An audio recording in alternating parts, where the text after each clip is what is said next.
Welcome to LifePixers Relationships, helping you understand and enliven your marriage through the various perspectives and experiences of others who found a way to prioritize what's really important in life. From new love to those that have weathered the storms, let's get ready to take your relationships to the next level with your host, ST. Hey, LifePixers. Hope you're having an awesome day. I am super excited to be doing this episode. 200th episode that only happened because you tuned in each and every episode. So for today, we are going to be answering your questions that you submitted by 3 previous guests that you guys loved. Our very first guest today is Sara Tick from episode 89. Hey, Sara. Hey, thanks so much for having me. Great. You want to tell us just a quick little bit about yourself for people who didn't listen to a previous episode and don't know much about you? Sure. Well, I am currently the CEO of Jewish Family Services of Greater Charleston in Charleston, South Carolina. And my background is I'm a licensed couples and family therapist. Awesome. Next up, we have is Kingsley Moyo from episode 97. How are you, Kingsley? Hey, not too bad, SC. Thank you for having me. I have been in pastoral counseling for the past 7 years. I'm about to finish as a marriage and family therapist. So I've been doing marriage education, relationship mentoring, speaking. I'm an author of a book, The R Factor, which is on relationships, family, friends, and intimate relationships. And I have my own podcast, Relationship Factor, just for millennials and relationships. Oh, yeah. And last up, we have here Dave Jenkins. Thank you, Dave, from episode 133 for being here. Super excited. You want to tell us a little bit about yourself? Well, thank you again for the invite back. I really appreciate it. So just a brief about myself. I am a retired Army as a mental health counselor, currently a marriage and family therapist, and I work for the U.S. government as an employee assistance counselor during the day. And on the evenings and weekends, I have a private practice where I help local couples.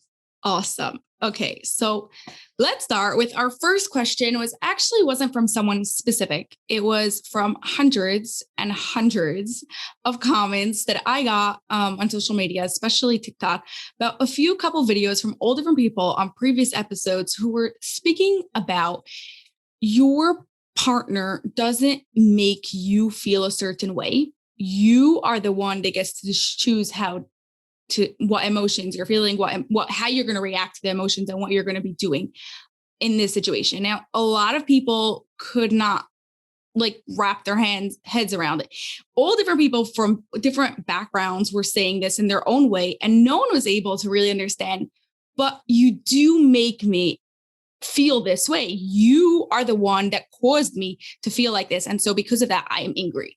Could you explain it to us? What does it mean that I still am responsible for how I feel and you don't make me feel a specific way? Who wants to go first? Well, it's always easy to jump on in there and try and break the ice. So I'll jump on in there. You know, when it comes to emotions and our own expectations, many times we have a preconceived idea of getting our partner to validate us and to back us up. And then when we find that they don't validate us or don't, do the things that we expected, we have an emotional reaction. When our partner validates the way we feel, it's like, you get me. You understand me. I love it. You must love me. You must think like me. However, when they don't, and they have a mind of their own, as most adults do, we get a little frustrated. It's like, how dare you not validate my viewpoint? And so therefore, since you don't validate me, you made me angry. And so rather than I own my own anger, that's hard to do, to be an adult and be responsible. It's easy to blame somebody else for making me feel this way.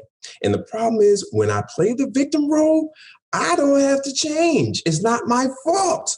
Versus if I actually own it, now I'm responsible for doing something about it, even if I don't like it. So wrapping our heads around that, that's tough because that involves growing up. I don't want to do that myself either. Oh, yeah. As the conversation is going and I'm hearing you talk, Dave, as you are asking the question, I'm hearing so many things. I'm hearing triggers. I'm hearing emotional regulation. I'm hearing so many things happening. Here's the reality. No one was put on earth to make another person happy. Bingo. Happiness is something that's internal. I know sometimes people say mean things and some people are inconsiderate and some people are uncaring. But when somebody says something, you have to internalize it. It may trigger something in you and you get upset. Or if you have dealt with the triggers in your life, it won't trigger anything. And therefore, it won't hurt you. So you want to pay attention to what's really happening inside. Am I getting upset because they said it? Or am I getting upset because this person is the one who said it? Because the reality is sometimes when you're hanging out with your friends or whoever, they may say something that they may diss you. And you are like, nah, it doesn't make a difference. But somebody else goes and says the exact same thing and you are livid. So you have to understand what's really happening inside of you. And as Dave put it out, well, unmet expectations is the number one cause of broken relationships. I know we talk about money and all of that, but that all falls under unmet expectations. You have certain expectations how people should talk to you. You have certain expectations how people should handle your time, your money. If all that is not done, the relationship breaks down. But really what's happening is inside of you. And sometimes we want people to be mind readers. We just want to sit there and be like, you should know. You should know. Don't say that. You should know. So the reality is it is internal because it's a trigger that happens inside. It is also internal because you are responsible for your own emotions, but we can't negate the fact that we have some mean and rude people out there. So it's both worlds, but really what you want to work on is what you can control, which is you. Yeah. And when I heard this, my first kind of thought was, I think we all have this universal need in a couple. You just want to be heard. I think being heard is even more important than someone agreeing with us. Like, you might disagree, but did you hear what I just said? Does it matter?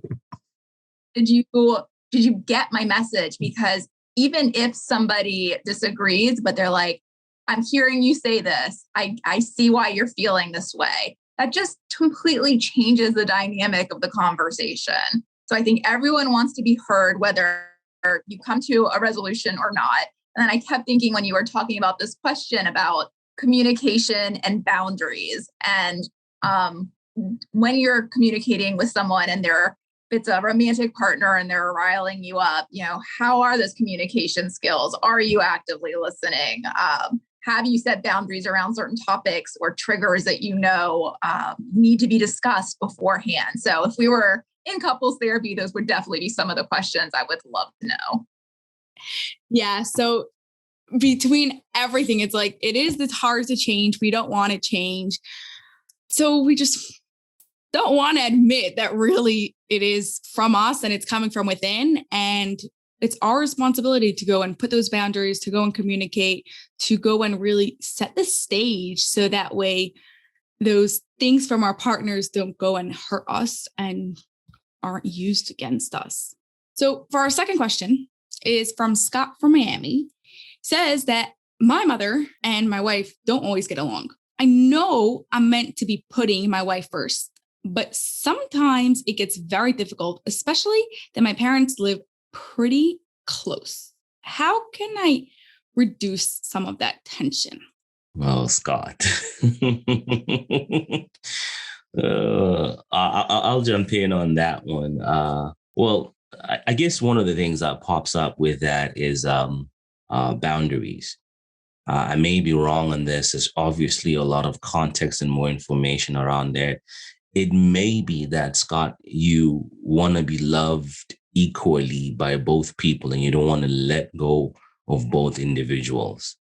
And the reality is wifey is number one.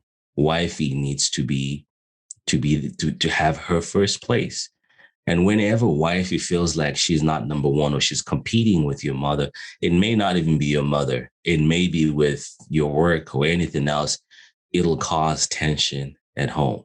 So that piece of feeling like I'm not number one or there's competition, may cause wifey to feel that way. And at the same time, mom too may be saying, well, I'm not number one to my son. Who is this woman who's just coming in and taking the spot that used to be mine? So there's a competition there of being number one. Guess who gets to break the tie? It has to be you, Scott. And really, sometimes we want to belong, we want to be acceptable and balance the two. And it's not always the case. And when you really think about it, it's really boundaries. Boundaries are really a reflection of how you see yourself. Do you think you deserve to be respected in your marriage? Do you think you deserve to be respected as a son? Do you think you deserve to be respected as a husband? So if you feel like you don't deserve all of that, there's going to be that internal struggle of how do I balance the two? She needs to know with no doubt that she's number one. Your mom needs to know that she is loved. Wife is not competition. She is just wifey. So you might have to wrestle with that a little bit, Scott. More context would be helpful. But the key thing that you want to identify is wifey should not feel like she's competing. As long as she feels like she's competing, there's going to be tension. And guess who you'll spend most of your time with, Scott? Wifey. So you got to make sure you work on that a little bit more. Setting those clear boundaries. If you don't confront the issue, it's not the same as dismissing it. You want to make sure that if you don't deal with it now, you'll pay the price later on. You want to make sure clear with those boundaries. Ignoring it right now doesn't mean you have dealt with. There's this fallacy that we have that time will deal with things. No, time doesn't deal with anything. It just tucks it away or compounds it. So it's better you go ahead and you talk about it. Get into it, Scott. It'll be beautiful to have two women in your corner. Oh, yeah. Yeah, I keep thinking that they need to have a boot camp for moms as they grow up to learn how their roles are going to change. I wish mom was in session, right? Because I have lots of questions for her. But one way to kind of circumvent that is I think everyone wants to know, that they are special, they are important, that they matter. So maybe Scott needs to have a certain ritual, a weekly phone call or a coffee once a week with his mom that's just the two of them so that she still has that connection. She doesn't have that anxiety and fear about losing that special bond to her child, but also knowing that there are boundaries and limits to how much of his time, how much influence she's going to have. So I think if you're going to take away some of mom's connection or power, you've got to replace it with something else. So think of something that would be meaningful to her and see if that alleviates some of those tensions with those roles. I really like that. And I think that doesn't only have to go with a mother, but you could use that same thing with children, with friends, with anyone else who dynamics change and things shifted. You could always put that phone call, that coffee in place with them, and they still feel special in your life, even if it's in a new way. I find it very interesting for Scott, and I'm going to take a counterintuitive approach, is that Scott knows that there is a disagreement between mom and his wife, but yet Scott doesn't necessarily stand up for his wife. But his mom can mind map and knows what's happening as well.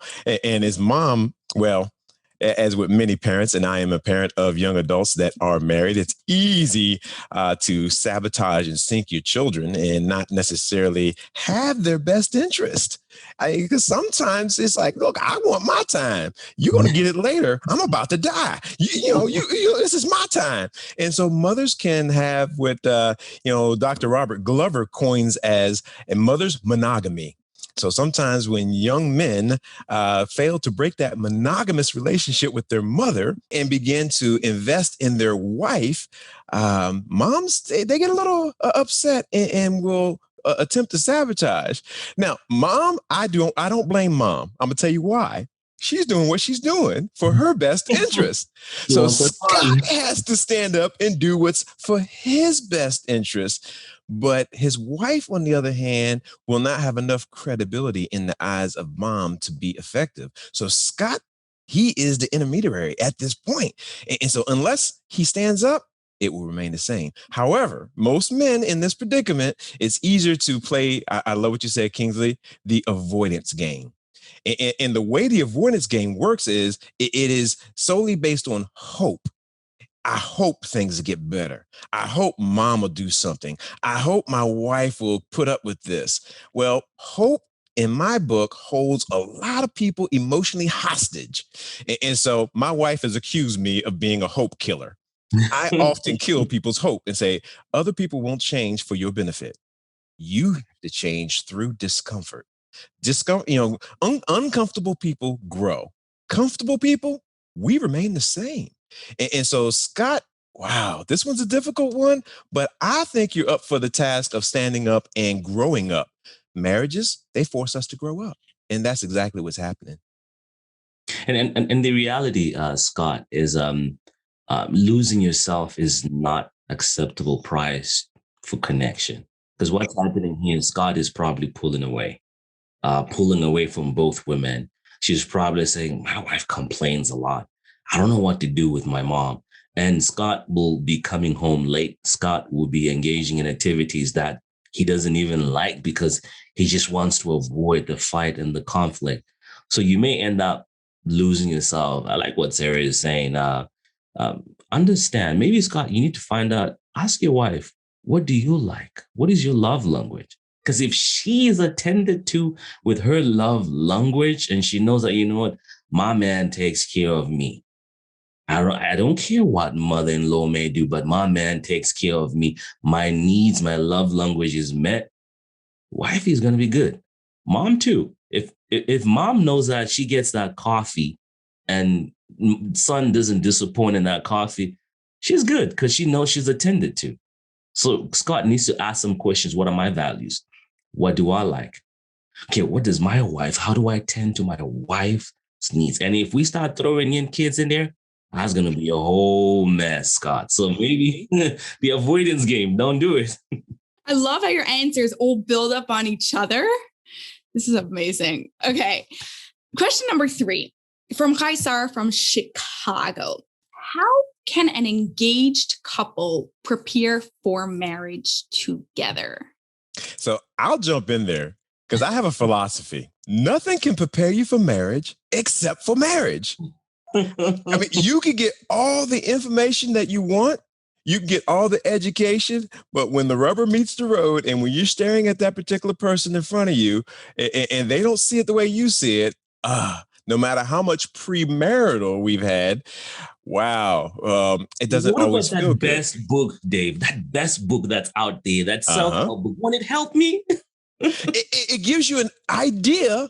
I know, but man. Every marriage is unique to itself. Jump in. You know, when I first got married, I'll tell you this. I had in my mind the way life was going to be because I grew up in a home where my mom did all the cooking. My wife grew up in a home, her dad did all the cooking. Guess what happened when we got married?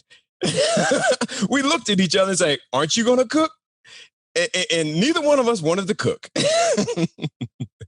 But that became what we how we grew up. And even though we went to premarital to be able to, hash those things out, when it came down to it, it wasn't always what we thought it was going to be. And so adaptability and the ability to be flexible and grow, that in itself is what's going to sustain a marriage. When things are rigid, because that's the way I thought it was supposed to be, that's the way I grew up, rigid things break. Flexible things are able to grow and give and take. And so if I could give premarital advice, it would be become open and curious about the one you love. Mm, mm, mm. I've just, with many couples and the marriage that I'm in, I value marriage preparation, the actual going to sit down and talk with somebody. Sometimes after having sat with couples over 6, 7, 8 sessions, you'll discover how much they don't know each other. But just having a conversation about finances, by having a conversation about family, the place of family, talking about sexual issues, talking about parenting. Sometimes couples don't even talk about how many or if at all they want children. And that becomes a deal breaker when they get married. So finding somebody, if you're part of a faith community, go to your pastor. Local counselors can provide that for you. I mean, we have 2 couples counselors here that do that. And find somebody do premarital counseling. There's a lot of resources out there. It may be a course that you can buy online. It's good, but there's something about something that's tailor-made to. There's assessments that you can fill out, and that information says a lot about you. So finding that premarital counselor, marriage education. So how do you prepare? Go ahead and find a premarital counselor who can walk the two of you and talk about the different areas in your life, financial management and all these areas.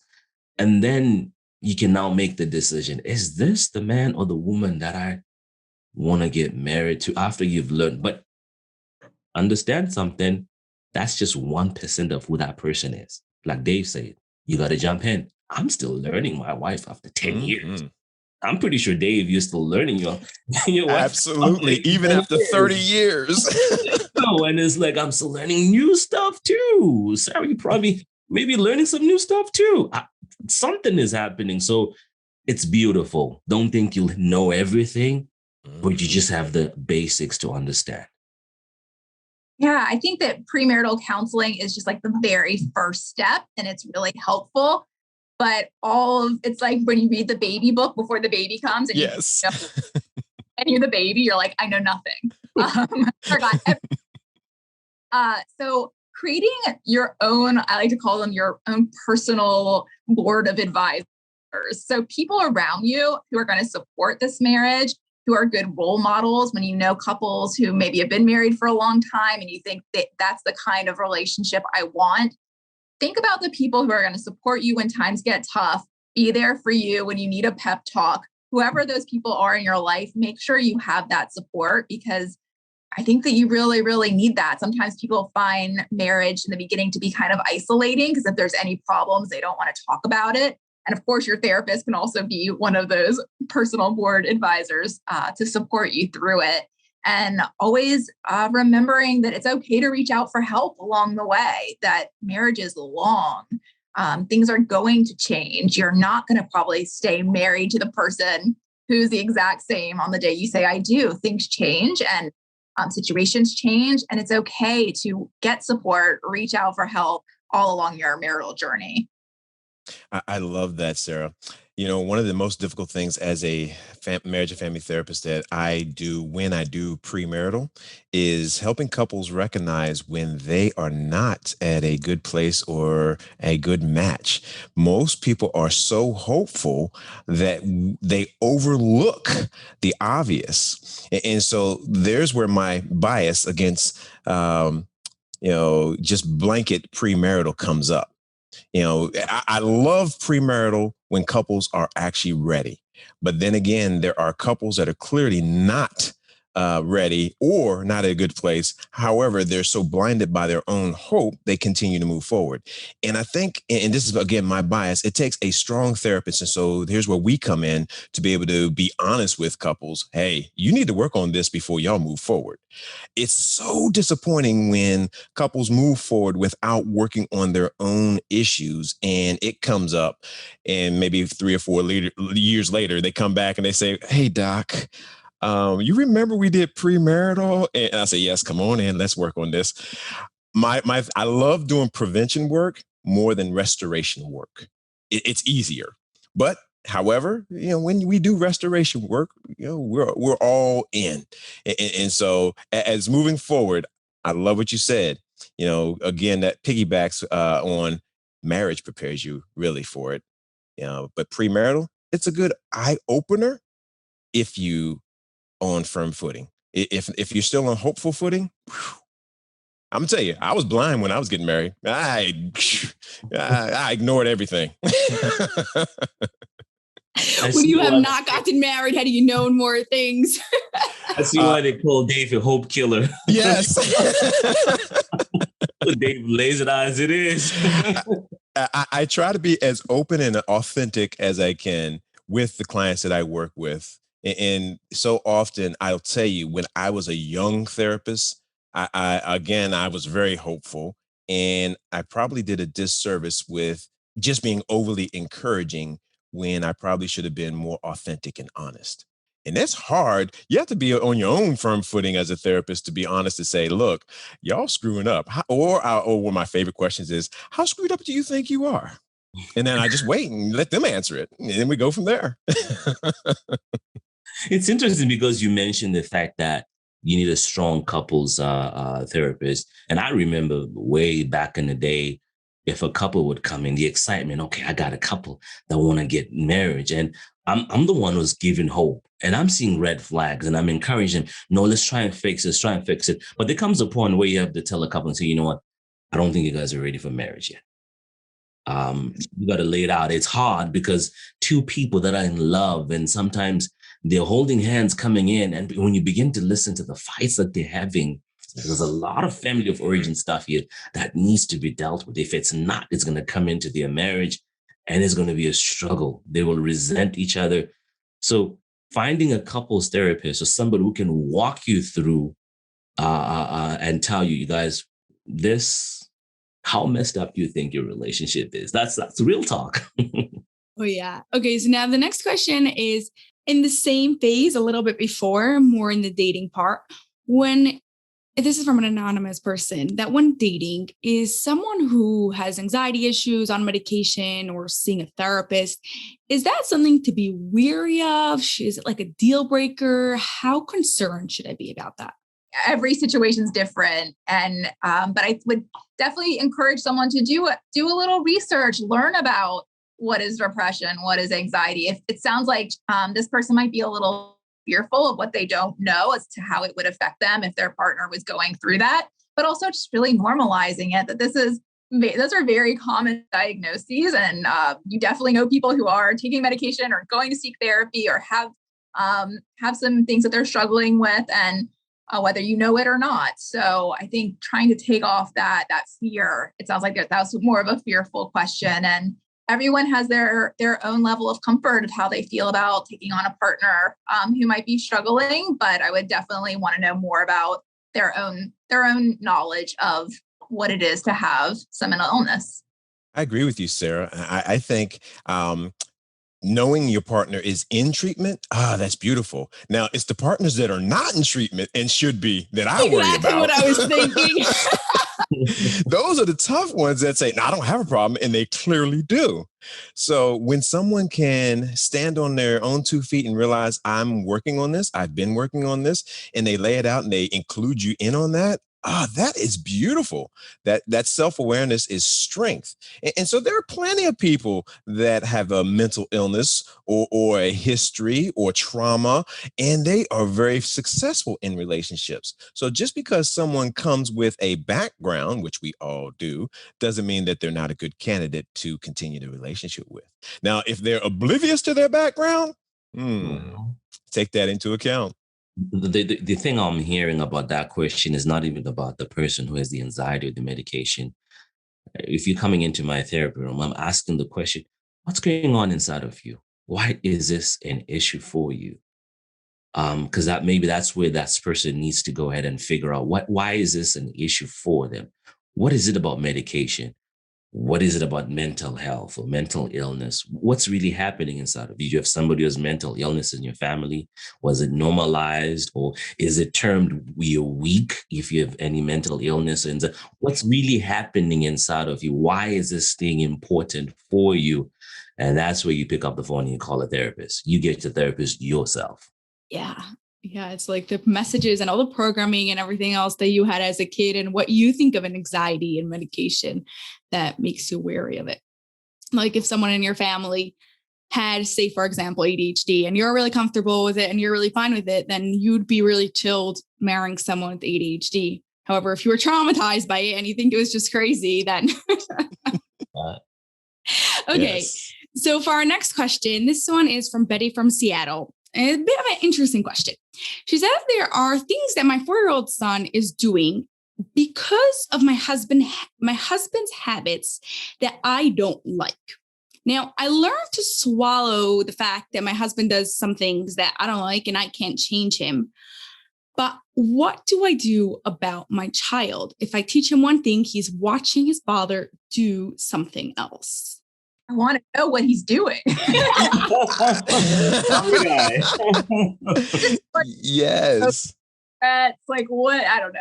I keep thinking that for like parents, even something like eating with your fingers, I'm just like guessing. I have no clue. Like I can't think it's anything like crazy. Then their values were so clashed, then they probably would have much bigger problems. But like just those little petty things that like cursing, but whatever. Yeah, right.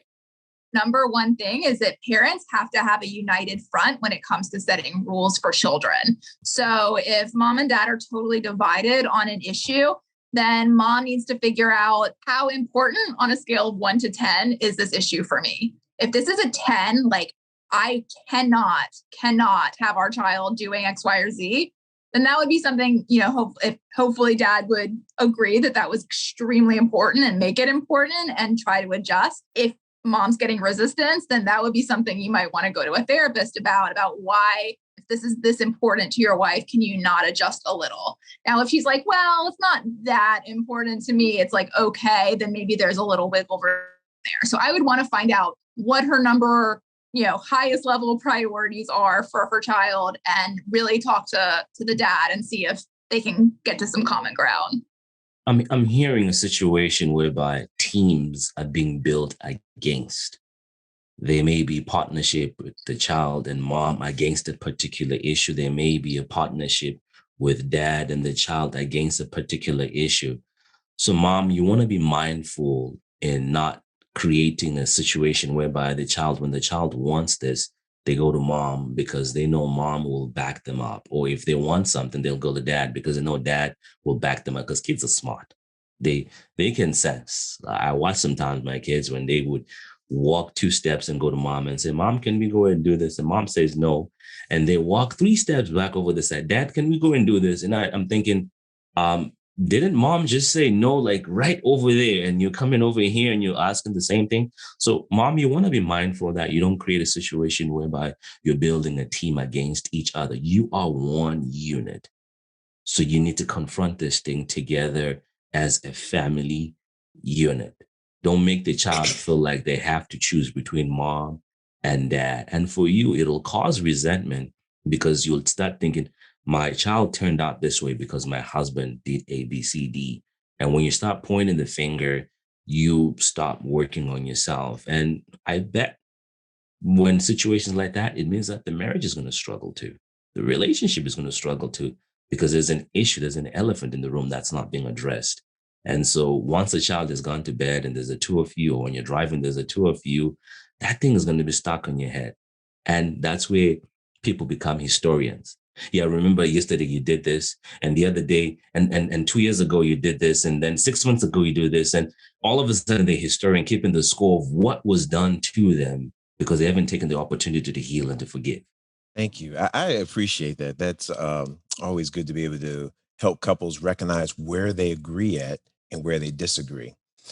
I take a different approach. I generally help couples recognize that they're going to be 2/3 different. Their values of raising their children are probably going to be overlapped by about 1/3.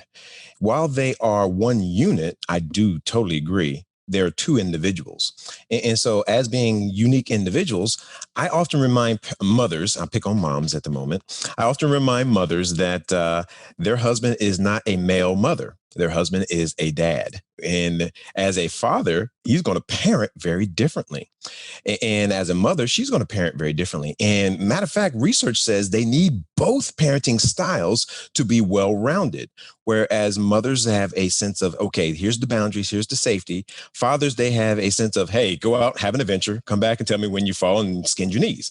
Now, the 2 approaches can be very compatible.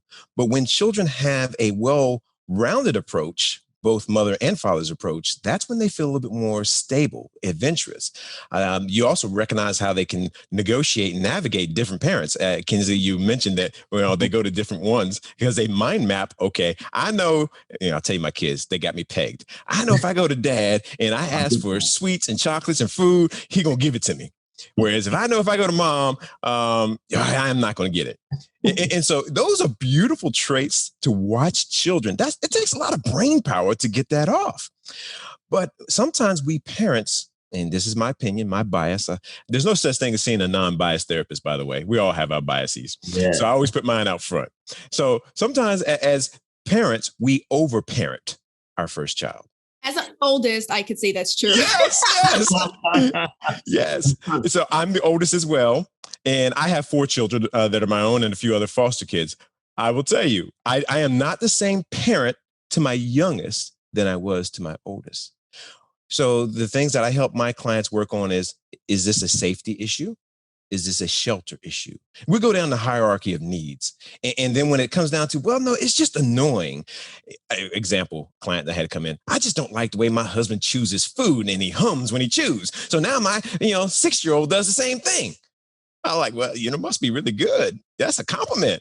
But it can be annoyances that happen. And then all of a sudden, when you see it come out of your child, ooh, I can't control my husband or I can't control my wife, but I'm going to control you. Now, wife, husband, I need your leverage to help me control them. Again, you're dealing with a third individual in the household that has his or her own unique perspective.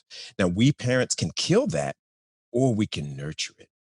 And so one of the things that I work with the parents I work with is how do you help your child become more of who they are and become solid as opposed to compliant robots? Many times we parents, I will be honest, I want a compliant robot sometimes when I'm tired, hungry, sick, or just regressed. However, children can teach you they're not going to be that way. Yeah, totally. Okay, now I have like a whole bunch more questions. I'm going to stick in one more short one, and then I think we're going to have to wrap this up. They're never short. Well, you know that. Well, it's based on how long you give your answers. Okay, so this one is also from an anonymous person. How much money should a couple share? And do they have to combine the money they made before they were married once they are married? Oh, such a good question. I like the second part. So money much question. Money question. I love money questions. I'm going to wait to jump in there because I might stretch it out. In the couples that I work with, I've always said that no one can tell you what to do. In over 7+ billion people, no 2 people are alike. By default, it means that no 2 marriages are alike. Often what we do is we want to bring in our normal, which we saw what mom and dad do about money, into our relationship. And let's say you get married at 25 and 24. So for 24 and 25 years, you've been doing something for a very long time in a particular way, and that's become the normal. And so when you're coming into the relationship, everybody say, well, that's not normal. And the other person, no, that's not normal. So I encourage couples to say what works for the 2 of you. Ask each other, what were money conversations like in your house? I never tell couples, put your money together now. It may work for some, putting it together now. I never tell couples when you get married, put your money together. Then I never tell them, but I do tell them to be transparent. Secrets with money create some lack of trust issues that happen along the way. So if y'all want to put your money together before you get married, do it. If you want to wait and do it when you get married, do it. If you want to wait and do it after 1 year of marriage, do it. But whatever you do, make sure that you're transparent. There's no secrets around money. There's no stashes of money here and there that is unknown. Be transparent. Go figure it out. It's a beautiful thing to figure out your own system, not your mom's and dad's system that may or may not have worked. Figure out your own. Yeah, absolutely. I agree completely. And whenever we're talking about money, like you said, this is really about safety and trust, because money is very personal to people. And it can bring up a lot, like you said, from childhood about what they witnessed. Did they see their parents fighting about money? Did they feel shame around spending money? So absolutely. I think that when you're discussing it with your partner, just be really transparent, like you said, and there is no one way. People do it all different kinds of ways, and it's a personal decision that might be trial and error. I agree. Absolutely. So when I look at money in couples, I see it as a form of intimacy. I have some couples that will readily talk to me about their sex life more than they will about their money. So money is, he or she who owns the money owns the power. And so as money goes in and out of a relationship and it goes through whose hands, who's allowed to spend it, who gets what, you get to see the power dynamics in a relationship. And it's very interesting. So while couples may come to us and oftentimes if it's a question, it's because they don't have an idea of, okay, where do I begin? And so I often give my couples ideas on where to start. So I don't tell them, here's what you're going to do, but I say, here's a couple of ideas. Here's a couple of options to lay it out there for them, because many couples struggle with, my parents didn't talk about money. My parents didn't tell me about money. Money was, I was told it wasn't none of my business. And so there's a lot of anxiety about, now I'm getting into a relationship in today's era. I know we're supposed to talk about money, but how? And so I lay out a framework. And so through couples finance talks that I give them. And so the framework that I often give them is very simplistic, old fashioned, like the envelope system. So some of y'all may have heard of the envelope system. And so I'll lay it out basically right here, just so you get an idea how my brain thinks. My brain's a little twisted at times, so I'll admit that. And so I encourage them to get multiple bank accounts, not just on paper, but literal accounts. And so let me give an example of what the account. Can I interrupt you first? Yes. Is your idea from Profit First? Absolutely. Mike Michalowicz from Profit First, I love his approach. And so I tailored it to couples. Yes. And it's beautiful. And the many couples that adopt something similar to that, it works for them because it's flexible. And so as Mike, he has a business and he tells different businesses to come up with different accounts. I do the same thing as your family business.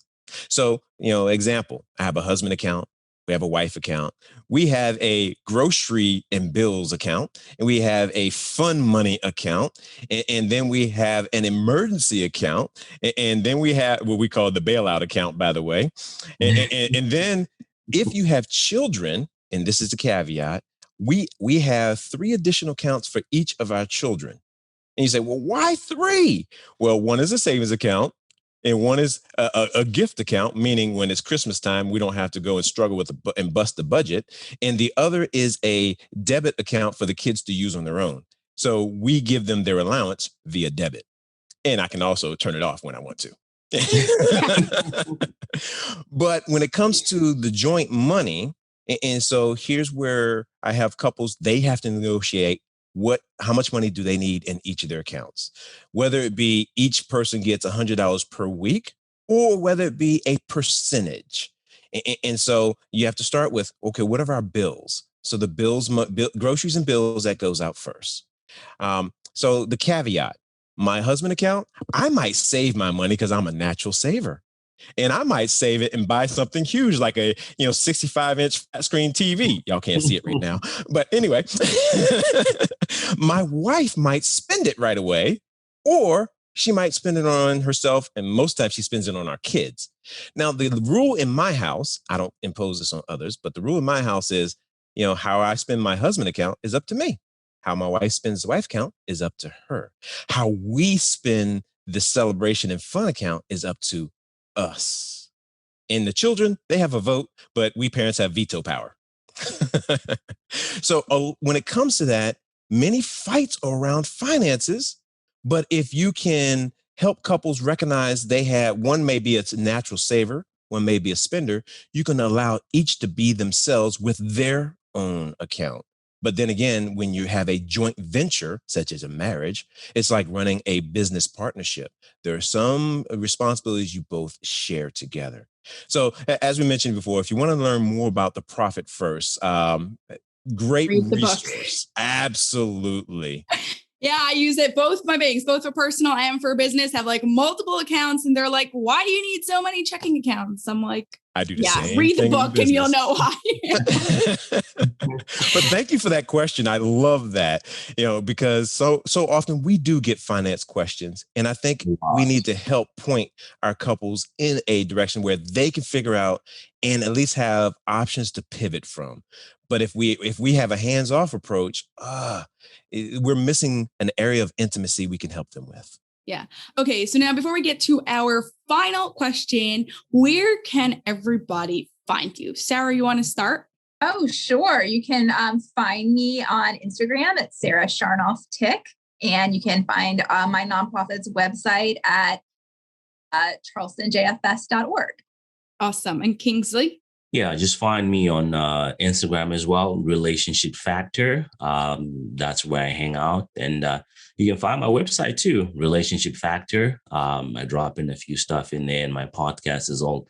Once you go to any one of those two, you will find me. Let's connect. Yeah, you're relationshipfactor.org, right? Yeah, .org. Yeah. Okay, Yeah, awesome. .org. The links will be in the show notes, so everyone will be able to go and find it there. And Dave, where can people find you? People can find me at the Fredericksburg Relationship Center. And so the website for that is fredericksburgrelationships.com. Amazing. Okay. Now for our final question, I just would think it would be fun if each of you would share your favorite quote. It could be about life. It could be about marriage. It could be about money. I'll go first. I'll give you my favorite quote from the late Dr. David Snarch. And it goes a little something like this. The best of us can see the worst of us. However, the worst of us denies his own existence. I like that. Profound. I guess I'll go next. For me, it's I love relationships, so relationships are my gig, and the shortest path to relationship success is really getting to know yourself.